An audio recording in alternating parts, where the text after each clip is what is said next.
사랑해 주시는 그 하나님께서 우리에게 말씀하고 있습니다. 내가 너를 도와주리라. 이 말씀은 바로 이 자리에 계시는 우리 한 분 한 분에게 주시는 하나님의 소망의 메시지요.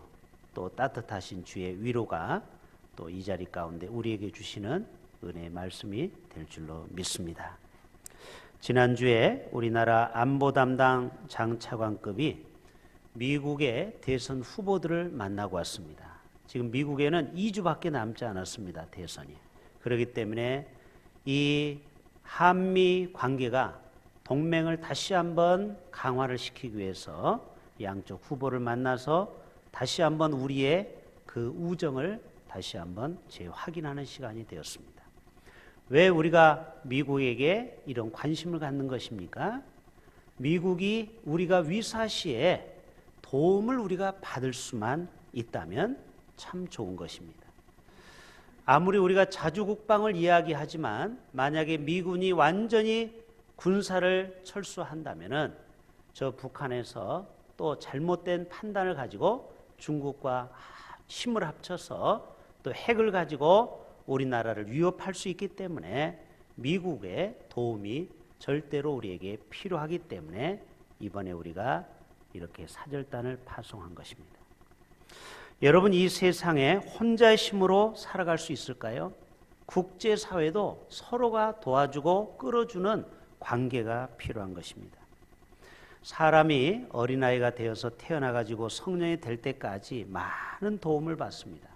태어날 때는 엄마의 뱃속에서 10달 동안 보호를 받고요. 또 태어나면 가족의 도움을 받고 또 자라납니다. 저도 막내로 태어나면서 아버지가 너무 기뻐하셨다고 들었는데요. 너무 피를 많이 하혈을 해서 어머니가 굉장히 위험한 상황에 처했다고 했어요. 다행히 위기를 넘었지만 저도 어머니의 도움으로 이 땅에 태어났습니다. 또 형제와 친척의 도움을 우리는 받고 살아갑니다. 저도 생각해 보니까 저희 큰형님의 집에 한 7년 제가 같이 더불살이했고 또 작은형, 또 누님, 외삼촌 해봤더니 무려 14년 동안 저도 홀로 있을 때 도움을 받았더라고요. 또 우리는 친구들의 도움, 학교 선생님의 도움, 교회 성도들의 도움, 이런 많은 도움을 받고 살아갑니다. 또 우리가 결혼식도 하고 장례식을 할 때 또 목사님의 도움을 받기도 하죠. 우리는 주님 앞에 갈 때까지 많은 도움을 우리가 받고 살아갑니다. 심지어는 요즘 같은 복지국가에서는 국가의 도움을 많이 받고 있어요. 지난주에 연제구의 한 구의원이 잠깐 저하고 면담하는 시간이 있어서 이야기를 하다 보니까 목사님, 제가 한 3, 4년 전에 구의원 때 예산하고 지금 복지 예산이 2배가 됐습니다. 그때는 3,500억이었는데 지금은 6천억이 넘습니다. 이 혜택을 얼마나 많은 사람이 받을까요? 물어봤더니 연제구가 21만 명이죠. 그런데 무려 7만 명이 복지 혜택을 받고 있습니다. 6,500억이 7만 명에게 나눠주고 있어요. 3명 중에 1명이 복지의 도움을 받고 있다는 것입니다. 여러분, 대통령 선거나 국회의원 선거에서 이기려고 하면 혼자 못합니다. 옆에 참모가 붙어야죠. 또 브레인이 붙어야죠. 또 경제적으로 도울 수 있는 사람이 도와줘야만이 그 선거에서, 대선에서 이길 수 있는 것입니다. 우리는 하나님의 도움이 절대적으로 또 필요합니다. 내 힘으로 사는 것 같지만 사실 많은 외부의 힘이 작동해야만이 살아갈 때가 있어요. 영국 속담에 사람의 인생을 지배하는 것은 노력만이 아니라 운이다. 이거를 내자 한자로 운칠기삼이다. 예, 여기 나와 있죠. 사람에게는 70%가 사실은 때와 기회가 만나야 됩니다. 이게 운인 거죠. 그리고 30%는 기라는 것은 우리의 노력인 것이죠. 그래서 제가 이 말을 영적으로 해석해 봤습니다. 우리의 노력도 중요하지만 하나님의 도우심이 절대적으로 필요하다. 따라서 합시다. 하칠로삼.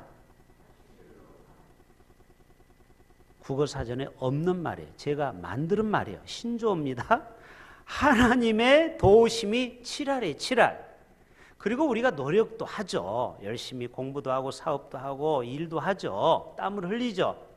우리의 노력을 또 무시 못하죠. 그러나 절대적인 거는 하나님의 도우심이 우리에게 필요하지 않겠는가. 세계적인 갑부 록펠러도 부자가 되기 위한 조건을 첫째도 운이요, 둘째도 운이요, 셋째도 운이라고 그랬어요. 여러분, 이 운을 무시할 수 없습니다. 요즘 나훈아, 남진, 태진아가 갑자기 부상하고 있죠. 또 장윤정, 또 김연자가 뭐로 떴죠? 암으로 파티로 떴죠. 왜 갑자기 옛날 사람들이 요즘 떴어요? 방탄소년단이 그 노래를 부른 거예요. BTS가. 그래서 추억을 소환해 가지고 요즘 옛날 가수들이 먹고 살게 됐어요. 누구 덕분에? 젊은이들 덕분에. 예? 트롯 때문에 뜨기 시작했어요. 이게 뭐냐?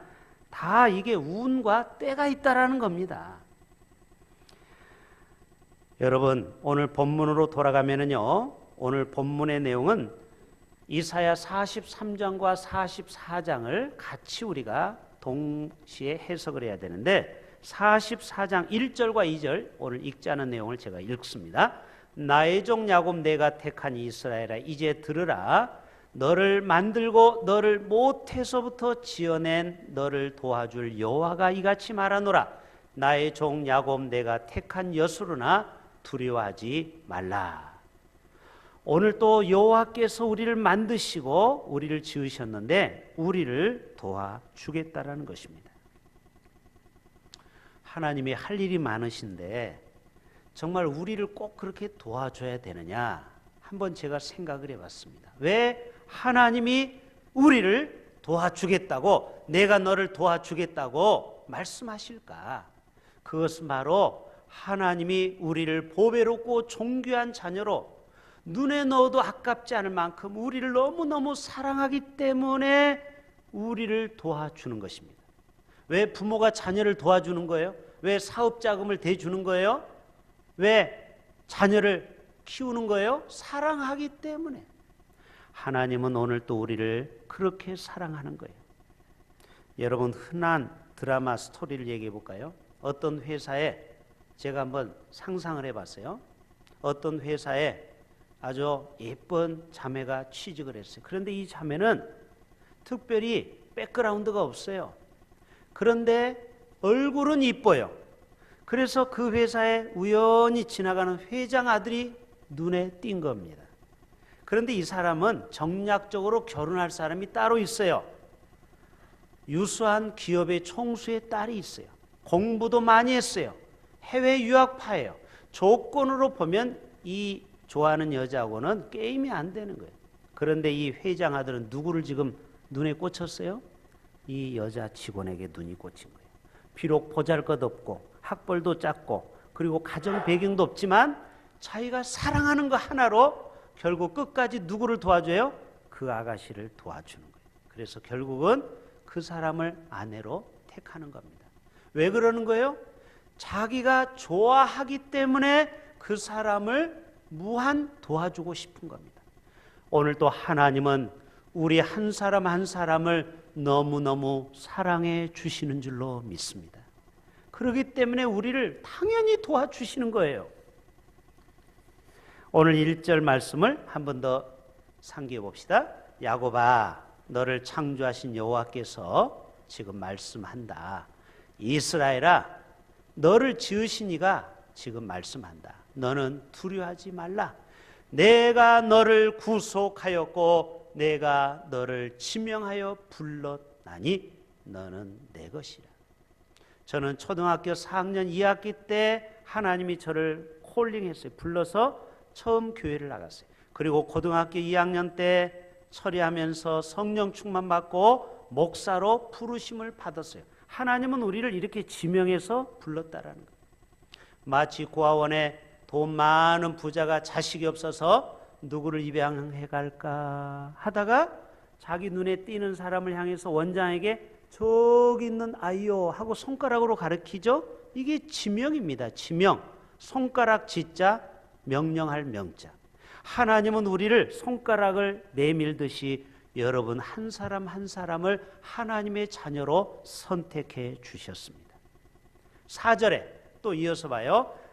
내가 내 눈에 하나님이 보시기 우리가 어떤 존재요? 보배롭고 존귀한 자녀다. 다이아몬드처럼 너무 귀해서 눈에 넣어도 아프지 않을 만큼 내가 너를 사랑하였다. 심지어는 자신의 독생자 예수 그리스도를 십자가에 죽으면서까지 내 생명을 대신하리라. 우리가 마땅히 죄악으로 죽을 수밖에 없는 우리를 독생자 예수 그리스도를 죽이면서까지 우리를 사랑해 주셨습니다. 여러분 이것을 믿으십니까? 우리를 그토록 사랑해 주셨어요. 그러니까 하나님이 우리를 도와주는 것은 당연하다, 당연하지 않다? 당연하다. 대한민국 이 고향 나라 136년 전에 선교사를 통하여 이 대한민국 코리아를 하나님이 선택하셨습니다. 그래서 거룩한 나라, 존귀한 나라, 왕 같은 제사장 나라로 이 대한민국을 하나님이 선택하여 주셨어요. 지금 K 방역에 세계가 깜짝 놀라고 부러워하고 있습니다. 우리나라 국민이 대단해요. 마스크를 쓰라고 정부에서 이야기하면 확률적으로 99%가 국민들이 쓰고 있다라. 거리를 두세요 했더니 99%가 다 거리를 두는 거예요. 이렇게 말 잡는 나라가 없어요. 저 미국이나 보세요. 저 유럽 보세요. 막 해변가에 마스크도 벗고 파티하는 거 보셨죠? 그러니까 이 나라가 세계에서 가장 사망률이 적은 겁니다. 대단한 나라가 바로 대한민국이에요. 위기에 강한 나라입니다. 우리나라의 IQ 평균이 105라고 했죠. 미국, 독일도 95밖에 안 되는데 우리나라가 세계 가장 두뇌가 우수한 나라입니다. 우리나라의 대학 졸업자가 전 국민의 80%입니다. 이런 나라가 없어요. 문맹률은 우리나라는 1% 미만입니다. 지금 100명 중에 한글을 못 읽는 사람이 아주 시골 어른 외에는 없어요. 그러나 여러분 미국은 알파벳을 모르는 문맹률이 13%예요. 중국은 34%가 자기 나라 언어를 읽지를 못해요. 여러분 이런 나라가 대한민국입니다. 미국의 스마트폰 1위가 삼성이 1위를 하고요. 가전제품 1위가 LG가 아닙니까? 바로 이 대한민국을 하나님이 그렇게 선택해서 이 나라를 통하여 온 세계에 주의 복음을 증거하는 거룩한 제사장의 나라로 이 대한민국을 우뚝 세워주시는 것입니다. 여러분 믿으십니까? 오늘 또 하나님은 그런 하나님이에요. 혹시 여러분 건강에 연약합니까? 오늘 또 만병의 의사 되신 그 주님 앞에 우리가 나가면 하나님이 반드시 도와주실 거예요. 아멘. 여러분의 건강을 도와주신다니까요. 지혜가 부족합니까? 최고의 지혜 왕이신 그 하나님 앞에 나가면 하나님께서 솔로몬의 지혜, 다니엘의 지혜를 여러분에게도 부어주실 거예요. 왜? 여러분을 도와주시기로 작정하셨기 때문에 그렇습니다. 재정적으로 어렵습니까? 여러분 사채 절대 쓰면 안 돼요. 하나님 앞에 나와 주의 도움을 구해보세요. 하나님이 생각지 않은 사람을 통해서 우리에게 까마귀를 통해서 공급해 주시는 그러한 기적을 경험하게 될 것입니다. 혹시 여러분의 삶 속에 갑자기 홍수가 밀려옵니까? 또 뜨거운 불 같은 시험과 연단이 옵니까? 물 속에서라도 불 속에서라도 하나님은 여러분을 도와주십니다. 오늘 이사야 43장의 말씀이에요. 다니엘 3장을 집에 가서 한번 읽어보시면요. 그 다니엘의 세 친구가 끝까지 신앙을 지키다가 뜨거운 풀무불에 던져지는 내용이죠. 평소보다 무려 7배나 뜨거운 풀무불입니다. 그때 성경이 이렇게 말합니다. 저들의 겉옷 그리고 속옷 그리고 모자를 썼던 것 같아요. 모자 그리고 다른 옷을 걸쳤는데 그대로 결박이 됐어요. 여러분 이런 옷이 불 속에 들어가면 얼마나 불쏘시개처럼 활활 타겠습니까? 그런데 1분이 지나고 5분이 지나도 저들이 불에 옷이 타지 않고 처음에는 3명이 집어넣는데 나중에는 4명이 저들을 이렇게 감싸고 있는 거, 한 명이. 나중에 저들을 꺼내서 살펴보았더니 머리카락, 눈썹 하나 끄스리지 않고 저들의 불탄 냄새도 없었더라. 여러분, 고깃집에 가면은 우리가 옷을, 양복을 벗어놓으면은 나중에 입고 날 때 옷에서 냄새가 나요, 안 나요? 당연히 나죠. 그런데 평소보다 7배나 뜨거운 불 속에 들어갔는데 아무런 끄스림 냄새가 안 난다라는 것은 하나님의 완벽한 생명싸개로 저들을 보호해 주셨다라는 것입니다. 할렐루야. 아무리 코로나가 우리를 위협하고 어려움이 올지라도 하나님께서는 다니엘의 하나님처럼 여러분을 완벽하게, 조금이 아니에요, 빈틈이 보이는 게 아니고 완벽하게 여러분을 보호해 주시고 도와주시는 분이 하나님이십니다. 바로 다니엘이 어떤 냄새가 저들에게 나지 않았다라는 거예요. 다니엘 6장에 가보면은요, 이 다니엘이 사자굴 속에 모함으로 던져지게 되죠. 그런데 이 왕이, 너무 느부갓네살 왕이 이 다니엘을 사랑하기 때문에 이튿날 일찍이 새벽에 일어나서 다니엘이 든 굴 속에 가서 슬피 울며 이렇게 말했다고 했어요. 살아계시는 하나님의 종 다니엘아, 내가 항상 섬기는 내 하나님이 이 무시무시한 사자들에게서 능히 너를 건져내시겠느냐. 아이고 이 불쌍한 것아 하고 흐느끼는데 갑자기 저 사자굴 속에서 소리가 나는 것입니다. 왕이시여 만수무강하옵소서. 나의 하나님이 이미 그의 천사들을 보내어 사자들의 입을 봉하셨으므로 사자들이 나를 상해하지 못하였사오니. 따라서 해봅시다. 이미 하나님은요 우리를 보호해 주는데 우리가 이미 다 얻어 터지고 깨지고 상하고 사자한테 파리 하나 뜯겨 먹는데 그때 나타나서 도와주는 게 아니라는 거예요. 여러분, 그때 도와주면 뭐가 도와주는 겁니까?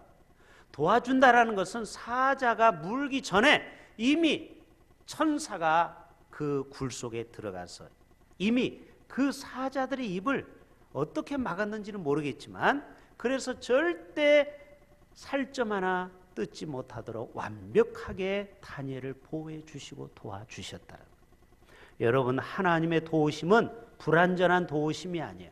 완전한 도움이신 줄로 믿습니다. 그 하나님이 우리의 하나님이 되어 주시는 것입니다. 그래서 이사야 40장에 보면은 이런 말씀이 있죠. 잘하는 말씀. 두려워하지 말라. 내가 너와 뭐하리라? 함께 함이니라. 놀라지 말라. 10절에 나는 내 하나님이 됩니다. 내가 너를 굳세게 할게. 참으로 너를 도와줄게. 참으로 나의 의로운 오른손으로 너를 붙들어 주리라. 어제가 토요일이죠. 오전 7시 10분쯤에 수원의 한 15층 아파트에 신고가 들어왔습니다. 어떤 젊은이가 떨어지려고 옥상에 올라갔어요. 그래서 이제 파출소에서 먼저 가서 대응팀이 가서 이 사람을 심리전으로 설득을 하기 시작합니다. 아저씨, 뭐가 그렇게 힘드세요? 우리하고 아침에 해장술 한잔 합시다. 좀 이야기나 들어봅시다. 그렇게 시간을 끌었어요. 그래서 이제 경찰 특공대가 창문에 들어가 가지고 그를 이 허리를 안고 이제 옥상으로 떨어져서 뒹굴어서 결국 살려냈습니다. 그리고 이제 저녁에 안심을 시켜서 집으로 돌려보냈어요. 여러분, 지금 코로나로 인해서 모든 소상공인이 어렵죠. 이분이 왜 그랬냐? 자기가 하는 사업이 코로나 때문에 완전히 가게가 망해버렸습니다. 그런데 어린아이 초등학교 중학생짜리가 줄줄이 3명이나 있어요. 그러니까 앞이 캄캄해지면서 살 희망이 하나도 없게 된 것입니다. 그래서 극단적인 생각을 하게 된 거예요. 지난주에도 어떤 우리 성도님의 가정에서 식당에 가서 식사를 하고 그 성도님이 저에게 이 장부를 보여주면서 목사님, 코로나 전과 코로나 후를 보십시오. 코로나 전에는 이렇게 매상이 올랐는데 지금은 딱 절반입니다. 반토막입니다.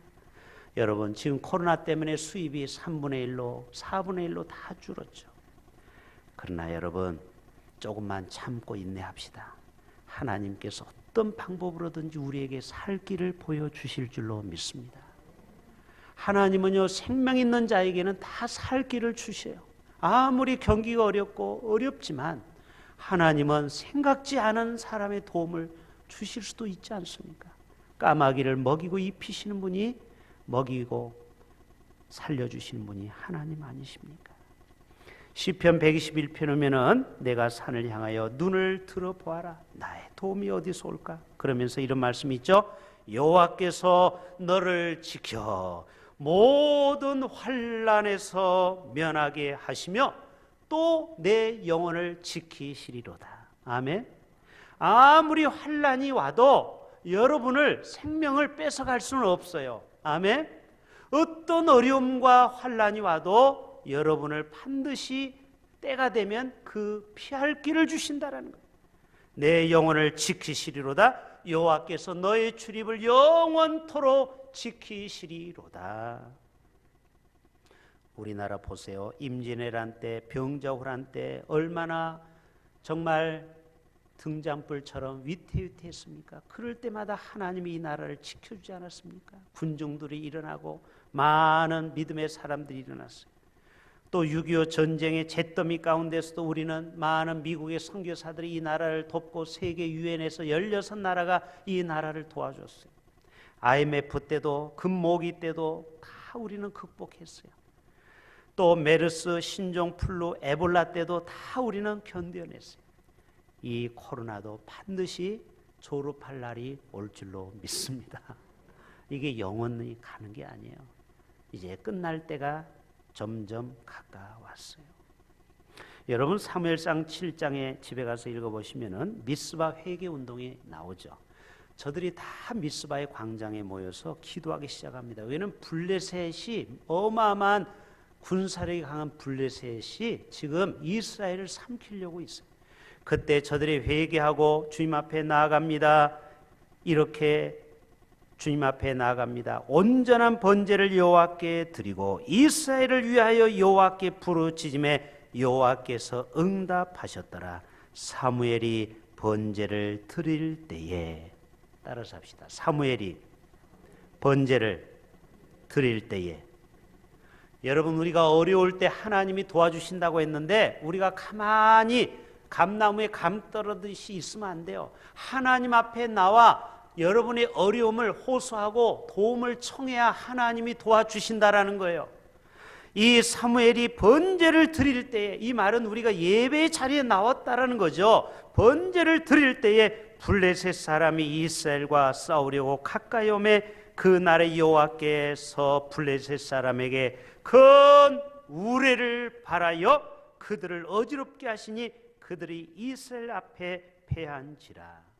하나님은 상상하지 못한 천재지변을 통하여, 오늘날로 말하면 지진이라든지 쓰나미라든지 아니면은 하늘에서 어떤 우박, 천둥, 번개를 통하여 블레셋 사람을 혼비백산 흩어버려서 결국은 블레셋을 물리쳐 주셨습니다.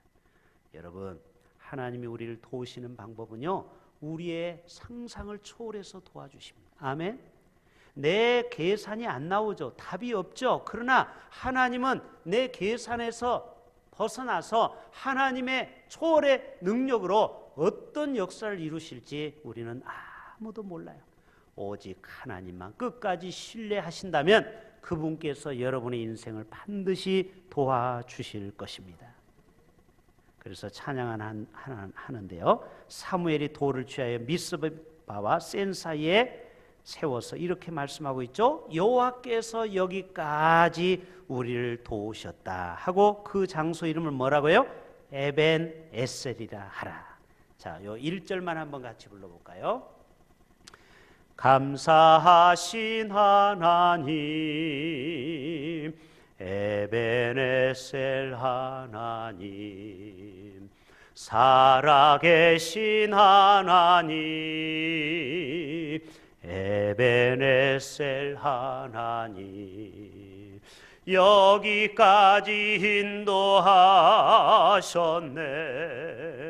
감사하신 하나님, 여기까지 인도하셨네. 살아계신 하나님, 감사하신 하나님, 에베네셀 하나님, 살아계신 하나님, 에베네셀 하나님. 하나님은 죽은 자의 하나님이 아니고 지금도 시퍼렇게 살아서 여러분의 형편과 사정을 다 아시고 위로하시고 여러분에게 힘주시고 여러분을 어떤 상황에서도 도와주실 줄로 믿습니다. 모든 것이 합력하여 선을 이루신 하나님, 지금은 넘어지고 깨지는 것 같지만 이것이 나중에 세월이 흘러서 지나보면 그때 나에게 왜 그런 어려움이 왔는지 도리어 그것이 감사의 기쁨으로 변화가 될 줄로 믿습니다. 여러분, 예수 믿는 사람은 안 되는 것 같지만 하나님께서는 도와주시면 다 그것이 도리어 걸음이 돼서 더 좋은 열매로 우리의 인생이 더 찬란하게 빛나게 될 줄로 믿습니다. 우리를 다이아몬드처럼 오늘 또 금처럼 우리를 단련하시는 겁니다. 결국은 우리를 빛난 보석으로 우리를 쓰시려고 하시는 겁니다. 여러분, 출애굽기 14장에 보면은 모세가 홍해 앞에 두려워 떠는 백성들에게 이렇게 말하죠. 보세요, 여러분 같아도 두렵죠. 앞에는 막 그 시퍼런 홍해 바다가 넘실거리죠. 뒤에는 최고의 군사력이 애국 군대가 쫓아오죠. 그때 말합니다. 여러분, 두려워하지 마십시오.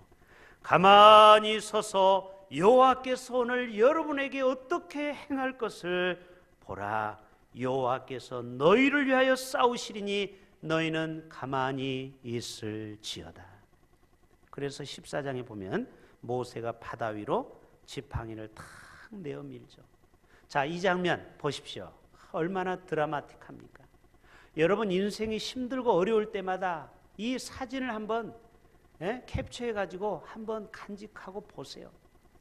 우리의 인생이 딱 이래요. 앞에는 홍해, 뒤에는 대적. 그러나 모세가 한 일이라고는 지팡이를 내어 민 거예요. 여러분, 지팡이에게 무슨 능력이 있어요? 그냥 순종하는 것 뿐이라는 거죠. 말씀대로 한번 순종해 봤더니 저 바다를 누가 가르시는 겁니까? 모세가 가른 게 아니에요. 이스라엘 백성들이 가른 게 아니에요. 하나님의 방법으로 갑자기 바람이 어디서 세게 불어오는지 이 바다를 바람으로 두 사이를 갈라냈다라는 거예요. 그래서 이 바다를 육지같이 200만 명이 거닐게 된 것입니다. 여러분, 이것이 바로 하나님의 도우심이라는 것입니다. 여러분, 시편 18편에 보면 유명한 말씀이 있죠. 나의 힘이 되신 여호와여, 내가 주를 사랑하나이다. 여호와는 나의 반석, 여호와는 나의 요새, 여호와는 나의 건지시는 이시오, 나의 하나님이시오, 나의 피할 바위시오, 나의 방패시오, 나의 구원의 뿌리시오, 나의 산성이시리로다. 그분에게만 피한다면 여러분 안심하셔도 됩니다. 그분에게만 피하라는 거예요. 이제 마무리하는데요. 출애굽기 17장에 보면은 이 아말렉이 또 이스라엘 백성들과 르비딤에서 싸우게 됩니다. 그때 모세가 취한 행동을 보십시오. 아론과 훌, 기도의 동역자를 데리고 산 꼭대기로 올라갑니다. 그리고 손을 높이 듭니다. 그리고 하나님의 도움을 구합니다. 그럴 때 손을 들면은 이스라엘이 이기고 손이 내려가면 아말렉이 이겼더라. 자, 그 장면 보여주세요. 한번 상상해서 그려본 거죠. 자, 모세 할아버지가 손을 높이 들고 하나님 앞에 주여 도와주소서 기도해 손을 높이 들었다라는 거죠. 그럴 때 이스라엘이 이기는 거예요. 그러나 기도의 팔이 쓱 내려오면은 이제는 이스라엘이 패하고 아말렉이 이기는 거예요. 그래서 양쪽에 돌을 갖다 놓고 아예 붙들어 맸어요. 그렇죠? 아론과 훌이. 그랬더니 이스라엘이 결국 아말렉을 이기게 되었습니다. 여러분, 나폴레옹의 군대가 유럽을 휩쓸 때가 있었습니다. 그때 막 그 유럽을 강타했을 때 한 나라를 통과할 때가 있었어요. 그때 가난한 한 여인이 아들과 함께 사는데 하나님 앞에 도움을 청했어요. 하나님, 나폴레옹 군대가 이 마을을 습격하면 이 마을은 다 쑥대밭이 되고 막 불을 지르고 사람을 학살하는데 그 나폴레옹의 눈을 어둡게 하사 잘 지나가게 해달라고. 자, 그랬는데 이 마을이 어떻게 됐을까요? 습격을 당하지 않았어요. 특별히 이 가정에. 알고 봤더니 하나님께서 밤에 뭐를 내려줬을까요? 눈이 내렸어요. 눈이 얼마나 많이 내렸던지 그 집을 다 덮어버렸어요. 그러니까 그 집이 포장이 돼버린 거예요. 그러니까 그 군사들이 여기는 사람이 안 사는 줄 알고 그 집은 이렇게 통과해서 무사히 그 집에서 살아났다라는 것입니다. 여러분, 하나님의 도우심은 우리의 상상을 초월해서 지금도 우리를 그렇게 지켜주실 줄로 믿습니다. 그래서 나의 등 뒤에서 여러분을 도와주시는데 마지막 이 찬양하고 설교를 마무리합니다. 한번 같이 한번 불러봅시다. 참 이 시대에 우리가 불러야 될 또 찬양곡이에요. 나의 등 뒤에서 나를 도우시는 주. 아멘.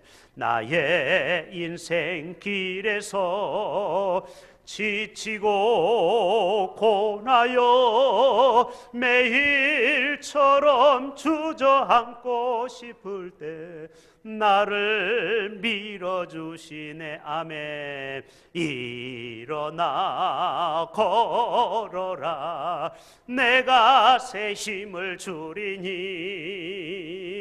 일어나 너 걸어라, 내 너를 도우리. 여러분, 오늘 또 주님께서 말없이 여러분의 등에서 오늘 또 여러분을 도와주셔서 반드시 어려움에서 승리하게 될 줄로 믿습니다. 기도합니다. 사랑의 하나님,